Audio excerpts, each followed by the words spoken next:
Welcome to the Personal Development Mastery Podcast. Stand out, don't fit in.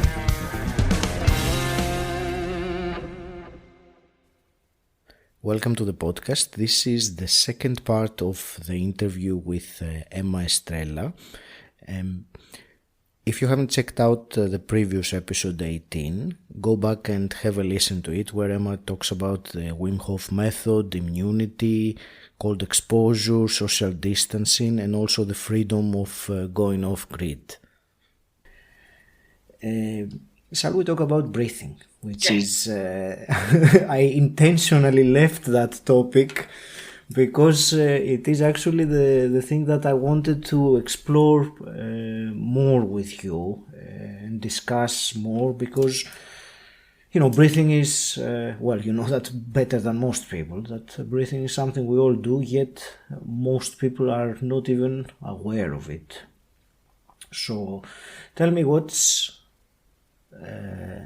how Wim Hof breathing is different and why someone should start paying attention to how they breathe.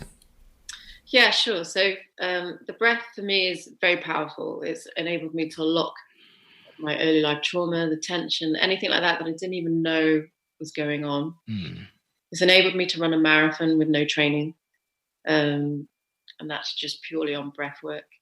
And it's enabled me to find a positive response to something that I felt maybe not going my way, if you like. So I just connect back to the breath. So the breath is like the key, I think, into the soul, if you like, or or breathing in is like, as Wim now says, life force. So depending on what you want. So it has so many layers. So it can help you sort of have a deeper understanding. And you can start your journey by just, instead of it, how we've been talking now, you don't think about breathing, so it's automatic and you do it naturally. But you can also tap into it, so you can do it consciously as well. And that's, for me, that's amazing, to able to have that kind of skill, because you can then influence your body and your immune system and your endocrine system, which is all seemed to be autonomic before. But I suppose with the Wim Hof, that you're able to go more than just be aware of the breath. Mm-hmm. So the breath is very important to how you choose to live your life. Mm-hmm. And you don't have to be on it all the time as well. So it really does unlock different things in your system, because you can influence and your heartbeat, your the gut, everything like that, all from the breath. So it's like the way in, if you like. So people who come to my workshops or are aware of the Wim Hof, I think the fact that they're tuning into how their breath and how they are breathing is enough. So that's your first step, is just to be aware that, I can change it. So there's a fantastic little exercise that we do with the push-ups exercise, because that's for me, that's great, because then you suddenly become broader in your mind, like, oh wow, I didn't think that was possible, or how did that happen? And that's just introducing of how powerful the breath can be. Yeah, so I just think, as I said, just creating awareness for that. The Wim Hof method allowed me to realize that I was breathing shallow in life, sort of breathing quick and light in the top two ventricles of the lungs. So you've got the lungs, you've got the top two, bottom two. And I had no idea that I thought I was breathing right and everything like that. I had no idea that I was breathing not optimally for my body. So it just allowed me to just explore more, and how sort of badly I got it wrong in life, which isn't my fault. It's just the way that I was living, No one teaches us those things. I mean, not in the traditional education. Our parents or most people don't know about these things, which are so fundamentals. I mean, breathing. What's more fundamental than breathing? Totally, and I find that strange that was missed off the criteria, because I mean, there's different types of breathing. Like I'm really into Buteyko as well, so breathing in and out through the nose, and that will really help with like the coronavirus now, respiratory systems and things like that. So breathing through the nose, You have nitric oxide, which is just nice. It just helps clean the particles, and it's good. It's just the correct way. You have a nose to breathe, and just stuff like that was never educated in school or anything like that, because that will definitely stop a lot of sort of problems we have today. So on a regular basis, breathing in and out through your nose is fantastic. And then when you do the Wim Hof method, 20, 30, 40 minutes a day, and that's fantastic. So yeah, you're right. It's incredible that no one's really talking about it, and it's free, and really kind of help heal yourself just by doing that. And maybe that's why, I'm not going into the politics of it, but maybe that's probably why they're not sharing. I won't disagree with you, but let's leave it to that for now. Yeah, you said about the marathon that you did with no preparation, but just with breath work. So can you tell me, what was there a specific kind of breath that you were doing? I was mixing it up actually, because I became when I found out how powerful the Wim Hof method is, and like where I was always like, where else can it take me? What else can I do? Because I got into a cold water and I never thought that was possible. I jumped into a flowing cold river and never thought that was possible. Climbed a mountain at minus 17 degrees, never thought that was possible. Then I ended up walking the Camino, which is something I'd always wanted to do in my life and ended up putting off. And then Wim allowed me to see the time is now. The time is now. It's always now. So I'm like, Yes. the time is now. I'm going to live it. So I walked the Camino and I did that, and I didn't think that was possible. So when I got back, I was like, because I remember Rich Roll talking some 10 months earlier, like he was an ultra marathon runner. So he planted the seed for me. So I was like, I'm going to run a marathon. So so that's why I chose to do that. I wasn't by any means a couch potato to a marathon runner, so I'm not claiming that at all. I was a fairly fit person in Cumbria, because we got lots of hills here and mountains. So in order to get to the shop, I'd have to walk uphill. So I'm definitely probably fitter than maybe the average just by my living situation. But I had 5 weeks to prepare, and I really didn't like running. I have been in the army, so I do know how to run, but it's something I didn't enjoy. But so there's 2 parts to this, that I was super interested in breath work and what it can do for me. Yeah. So I did a lot of Kundalini yoga, because that for me, the yoga combined the breath with movement, and it's nice movement with the body.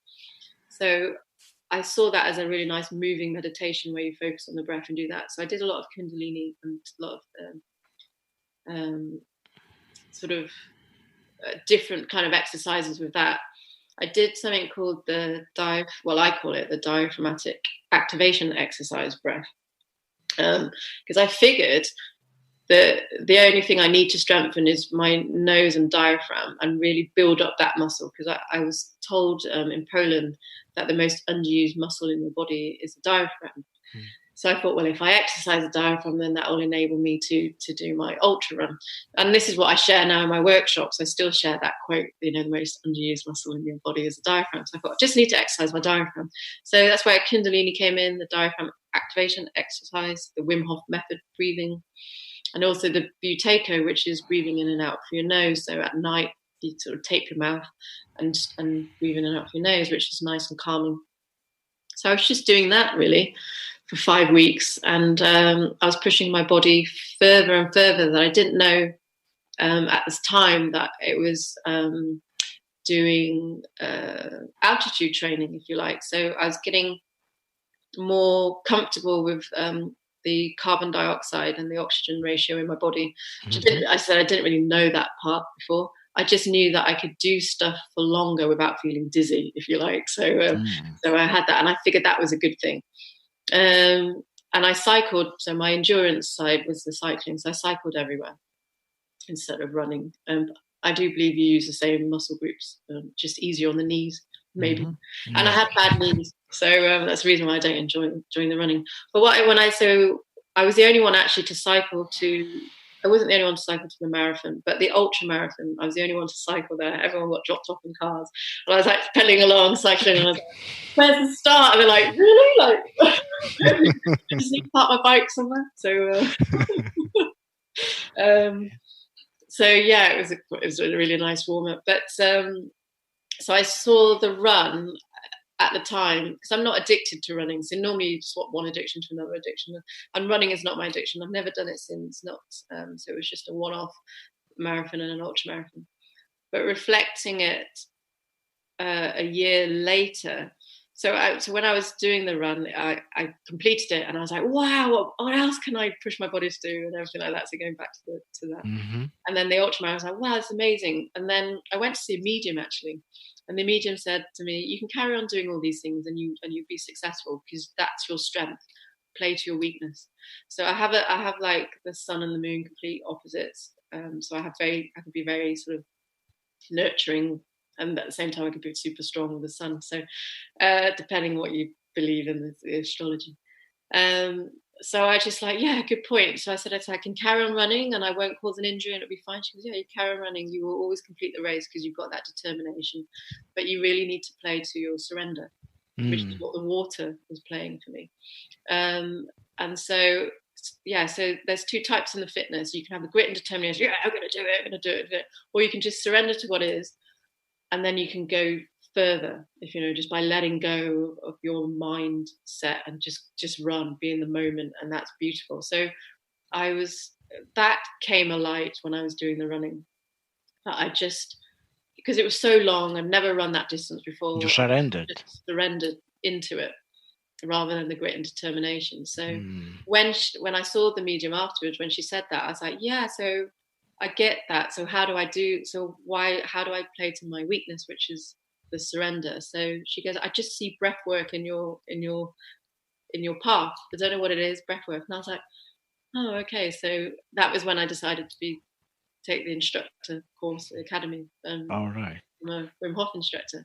It was because I was using the breath and manipulating it in my life and having a positive effect from it. A year on, when I was like, why do I not need the need to run again? And because someone in my course, in my workshop, said, so what's next for you? What's your next achievement? And I'm like, yeah, that's a good point. I've not really got any desire to do, I don't know, an Ironman or anything like that. I've got, well, why is that? So I just look back at the year, what made me do that run? And I think it was just 4.5 hours and 7.5 hours of breath work, basically. So I was breathing in and out from my nose, enjoying the moment, doing that. So it just became a long breath work for me, and I couldn't believe it. So I just thought, I've got no need to do it again. So I do believe that got my itch. I really needed that long breath work to get something out of me, and it was a positive channel of the anger maybe that I was holding deep inside, and I was able to release it through the marathon and the ultra marathon. There's just one more question I want to ask about the running thing. What did you do with the internal dialogue that I'm sure at some point it was telling you that you might injure yourself, or I can't take it anymore, or did the breath or the surrender? You didn't? No, I never thought about the injury or impact. Maybe it's naivety, and sometimes that's a good thing. But I never really assessed the risk factor at all, because it just felt right to be there. Okay. It brought me there. Sure. And my Camino, so I was walking across northern Spain, was very much in the now and looking at the moving sort of set, if you like, that you're walking along. So I just sort of transferred the 30 days that I walked the Camino into a little bit faster, my marathon, and it was and my ultra marathon 5 weeks later. So it was very much continuing living in the now and enjoying the moment. And the loops that I created on the Camino, which were longer, that was 8 hours every day on your own, and then you join some friends in the evening. I feel that they were my positive loops, if you like, that I developed on the Camino. And I just transferred that to the marathon. So I didn't have to do too much Plus, I didn't know either because I'd never run that distance, so it was all new. So a little bit of excitement of like, "Yay, check me out!" And I was celebrating after 6 miles. I was like, "Whoa, I've done 7 miles! Whoa, I've done 8 miles!" So I was very much kind of like, "Check me out! Oh, when I do 13, it's the longest I've ever done." You know, so I was very much sort of living that way rather than looking at my watch and go, "Oh, I haven't done it fast enough." You know, that was never my intent. Sure, I get it. Awesome.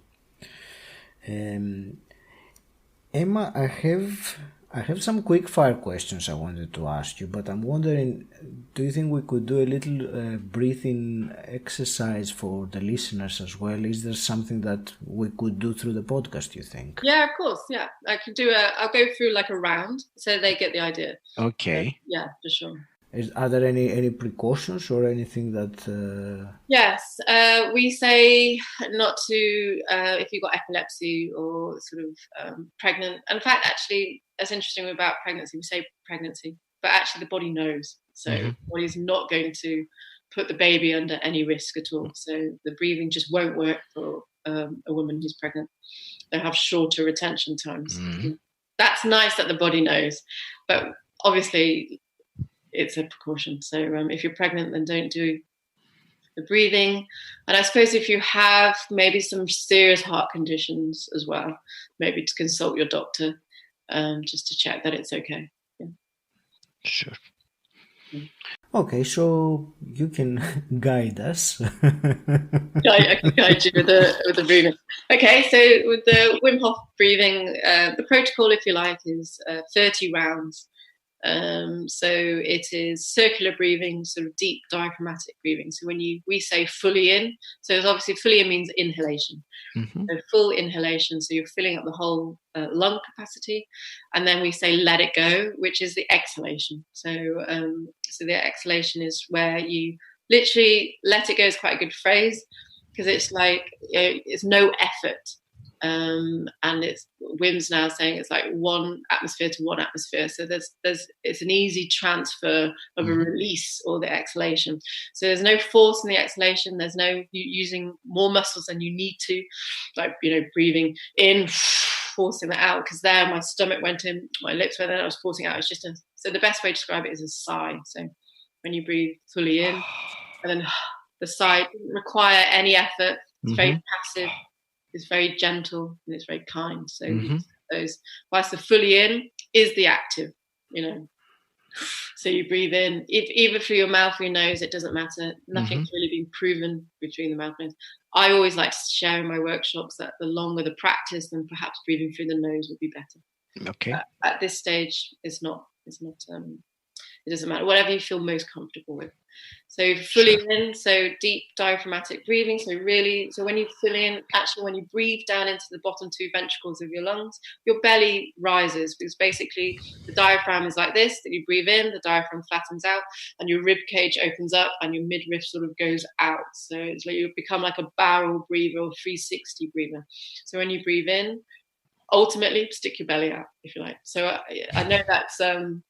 you're using muscles to do that, but when it becomes more natural, your belly naturally rises. So if you're lying on the floor doing the breathing exercise, which is probably the best, when you breathe in, the belly rises, then the chest, and then you let it go. So that's sort of the action you'll have.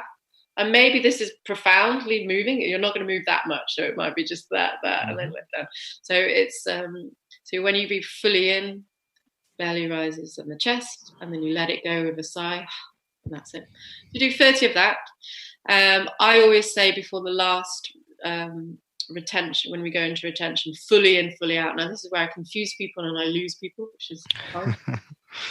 And the reason why I do that, and it is in the protocol as well, but some instructors might not.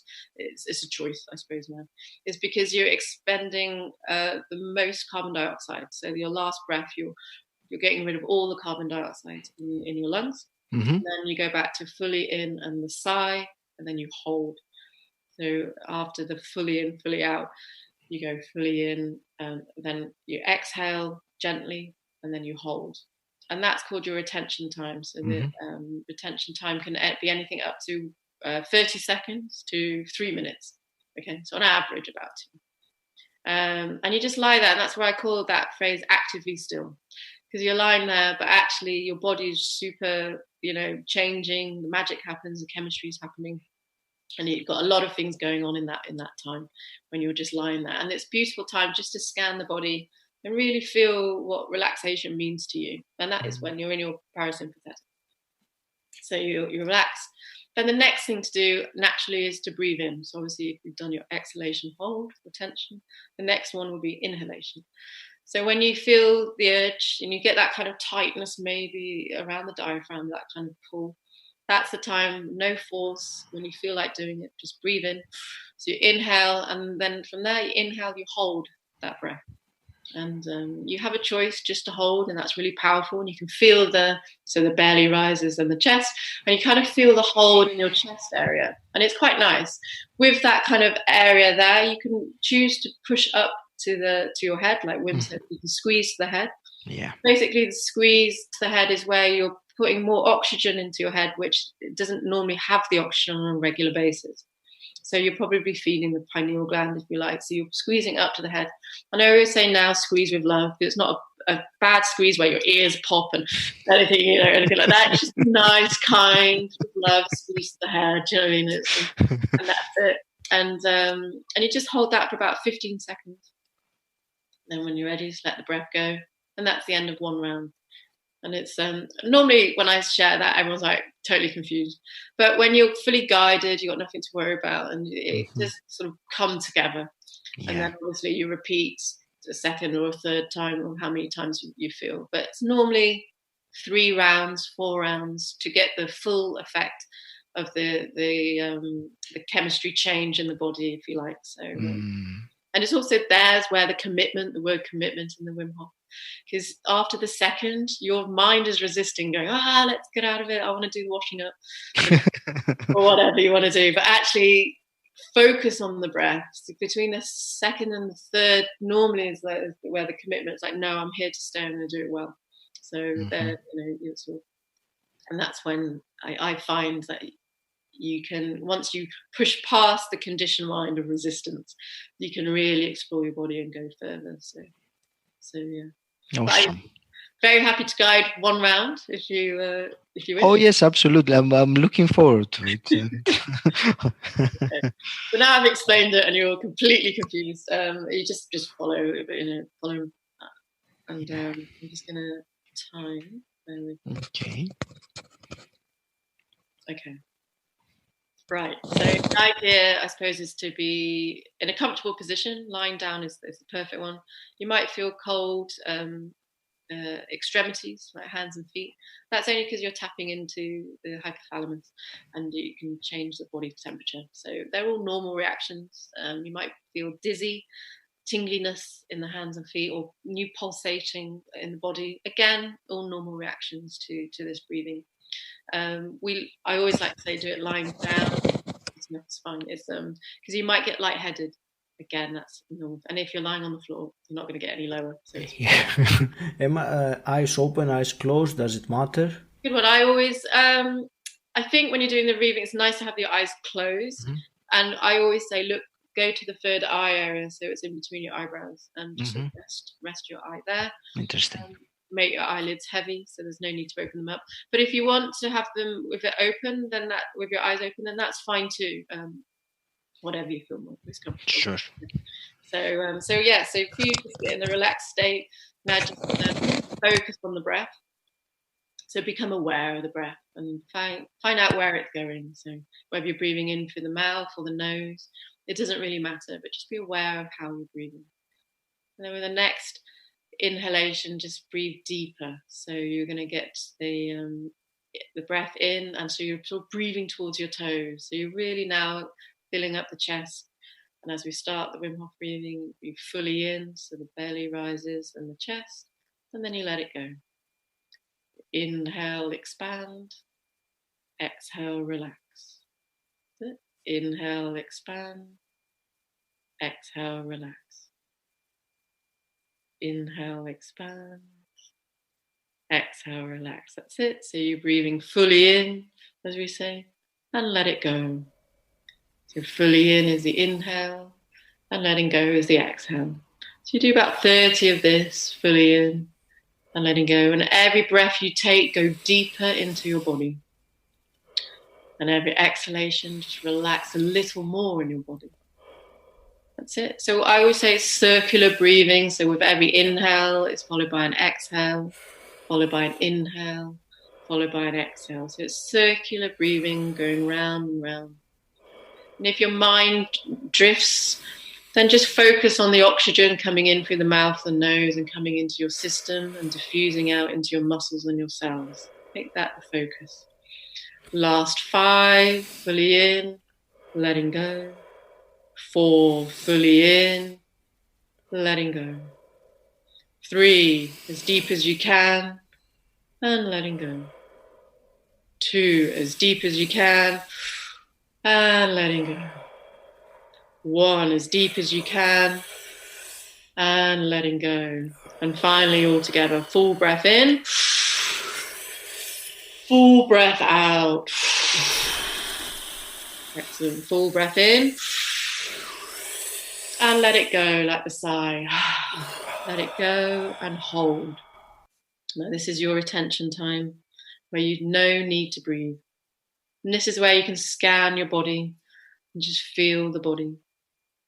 Be a witness or the observer of what's going on. Sometimes it could be new sensations. I just say to myself, say yes to the new sensations and just be aware of what's happening. An element of trust. And you can relax more and more by just letting go of any tension that might rise now in the body. Just say to yourself, let it go. Sometimes you might have to relax your shoulders, you can relax your jaw and relax your forehead because they can tense up during this time.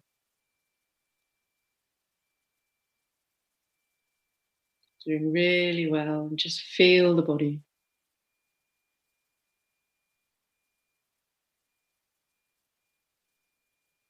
And it is nice. I always say it's nice to smile behind the eyes. And enjoy the journey. There's a lot of things happening in the body right now. Just be a witness to it all. So this is a time that you can hold the breath between like 1 or 2 minutes. So whenever you feel the urge to breathe in, no force, just take the breath in whenever you're ready. So you inhale, hold. You can choose to squeeze the head 15 seconds or just hold it for 15 seconds and let it go. That's it. So fully in, hold the breath. And you can squeeze with love to the head. It's getting more oxygen up to the head. 15 seconds. And then let it go.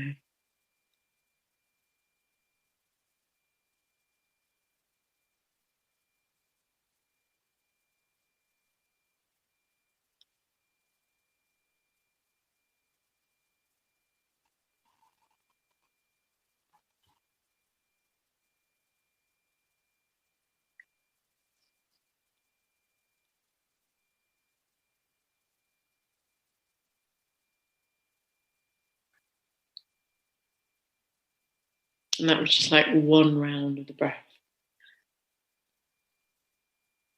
It's nice, isn't it? It's true relaxation. It's true relaxation doing that. So that was just one round. And normally you just repeat. You just repeat two more times or 3 more times. It's entirely up to you. I felt spaced out, and that was just fun. Yeah, I do the full 3 when I do it. I actually do it every day now. Yeah, it's really important. In the morning, when I wake up, I just have my water and the supplements, and then I do those 3 rounds. And yeah, yeah, I think more than ever now, because it does help with your immune system. So there's a lot going on. You can produce more white blood cells, and you reduce the inflammation cells. So all very good for the immune system. So right now, yeah, 1 or 2 times a day for sure. And there's a great app by Wim Hof that helps with that. Yeah, there's an app. You can go on his website, download the app. There's the Bubble now, which is available. Yeah, so absolutely, there's a lot of information. Or you just sign up and it gets just 3 videos introduce you to Wim Hof. So yeah, absolutely.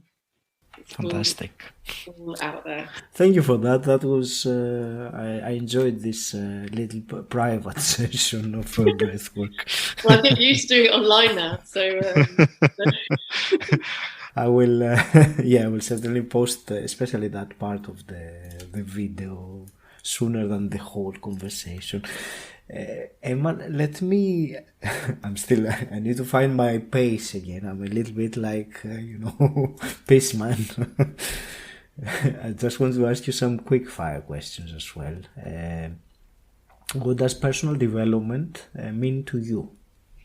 Personal development means to me self-exploration, I think, and then how can that benefit others? Yeah. Okay, I don't know how to expand on that. I mean, it could be good or it could be bad. It could be, it's all about the journey, isn't it? Mm-hmm. So I think personal development is just to be open to more things, and to trust not from the head anymore. It doesn't necessarily need to be an achievement, or I'll just do this, I can go there, and I think it needs to be more from the heart. Does it feel good for me? And then from the gut, do I trust it's going to be like the intuition? So yeah. Awesome. If you could go back in time and meet your 20-year-old self, what's the one piece of advice you would give her? I think you're going to be all right. Yeah. You're going to be all right. You're going to be all right. Yeah, don't stress. Don't stress more stuff. Yeah. I think it might have been different before when I think you asked me that question. I can't remember what it was before, but it's remember that life is good. Yeah.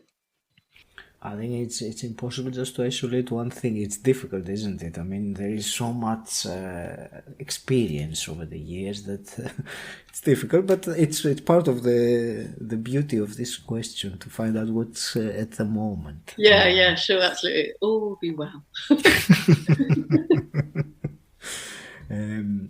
Emma, if you could wave a magic wand and change something in the world today, what would you change? I'll go back to what we first spoke about now, which is that word social distance. Mm. You could just make it call it physical distance. I think it will lift a lot of people into a more positive vibrations and mindset. That's fantastic. Yeah. Is there? I know you told me that you wanted to go with the flow with the conversation, but is there anything you were hoping I would ask you and I completely missed it?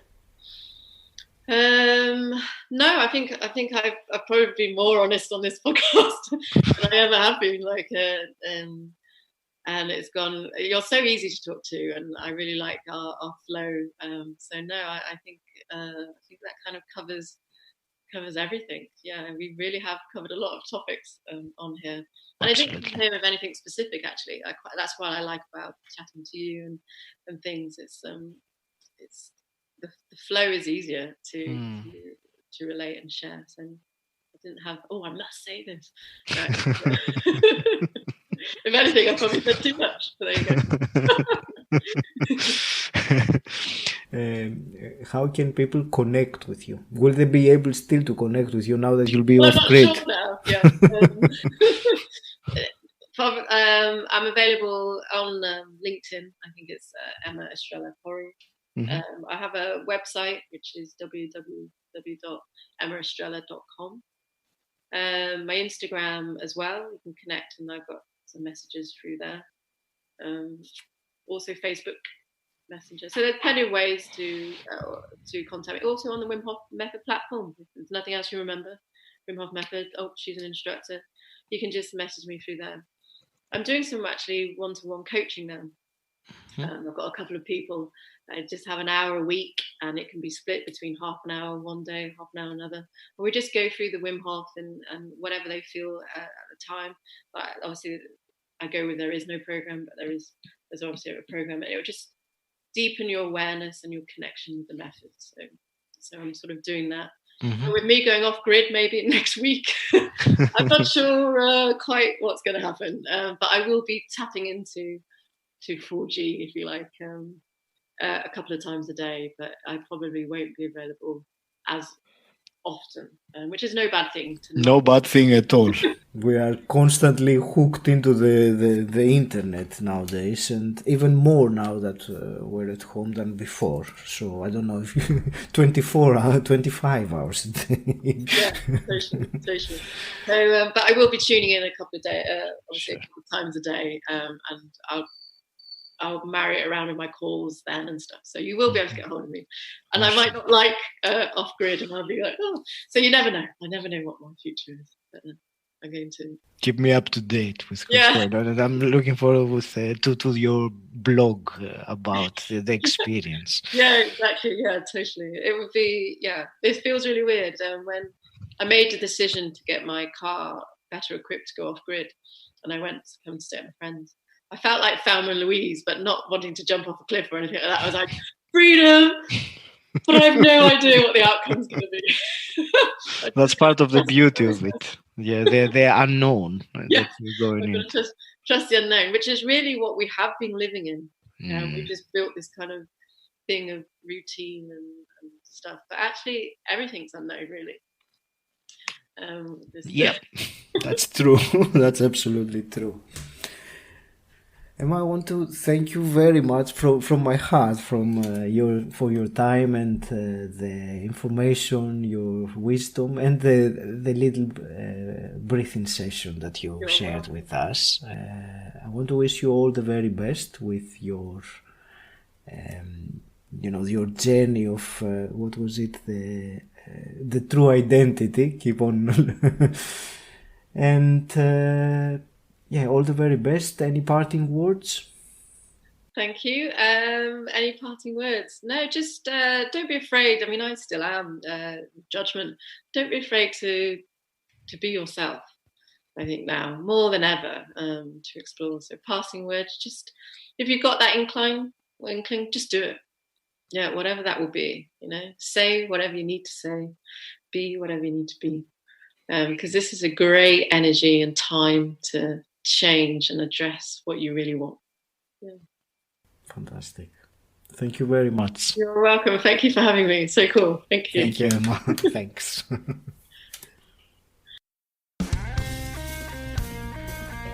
Thank you very much for listening. Please take a moment to subscribe, rate and review Personal Development Mastery on Apple Podcasts. If you want to know more about me and how I can help you, join my Facebook group Personal Development Mastery. You can either search for it on Facebook or you can simply type bit.ly/PDM group. And until next time, stand out, don't fit in.